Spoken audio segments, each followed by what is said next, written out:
Hello everyone, praise the lord. ఈరోజు వీడియోలో Bible గ్రంథంలో నుంచి యేసుప్రభు వారు జన్మించడం ద్వారా ఈ లోకానికి ఏమి కలిగిందని గమనించినట్లయితే అభయం వచ్చింది, అనగా భయం పోయి ధైర్యం వచ్చింది.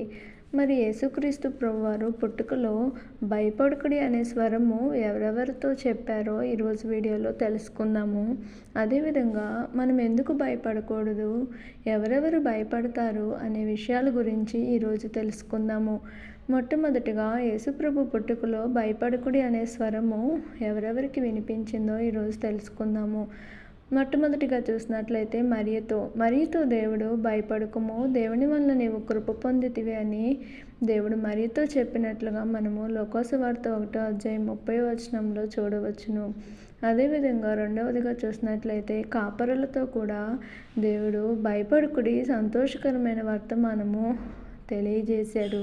లోకాసువార్త 2:10 మనం చూడవచ్చు. యోసేపుతో మరియను చేర్చుకుంటకు నీవు భయపడవద్దు అని దేవుడు తెలియజేసినట్లుగా మనము మత్తయి సువార్త 1:20 చూడవచ్చు. వీరు ముగ్గురితో దేవుడు భయపడవద్దు అని చెప్పి దేవుడు పలికినట్లుగా మనం చూడవచ్చు. అదేవిధంగా ప్రతి ఒక్కరము మరణ భయం కలిగి ఉంటాము. ఆ మరణ భయం నుండి విడిపించుటకు దేవుడు ఈ లోకానికి వచ్చి మనలో ధైర్యం నింపాడు. మనం ఎందుకు భయపడకూడదని గమనించినట్లయితే ఆయన తోడై ఉన్నాడు కనుక మనము భయపడకూడదు.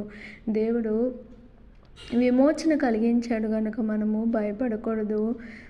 దేవుడు మనకు ప్రతి విషయంలో సహాయం చేస్తాడు కనుక మనము భయపడకూడదు. ఆయన మనకు దేవుడుగా ఉన్నందున మనము భయపడకూడదు. దేవుని ఆత్మ మన మధ్య ఉంటుంది కనుక మనము భయపడకూడదు. ప్రతి విషయంలో దేవుని మీద ఆధారపడినట్లయితే మనలో ఉన్న భయమును తొలగిపోయి ధైర్యం కలిగి ఉంటాము. అదేవిధంగా దేవుని వాక్యమును మనము ధ్యానించడం ద్వారా భయం తొలగి ధైర్యంతో ఉండగలుగుతాము. ఎవరు భయపడతారు అని గమనించినట్లయితే పాపం చేయవారు భయపడతారు. వారి హృదయాల్లో దోషారోపణ కలిగి ఉన్నవారు భయపడతారు.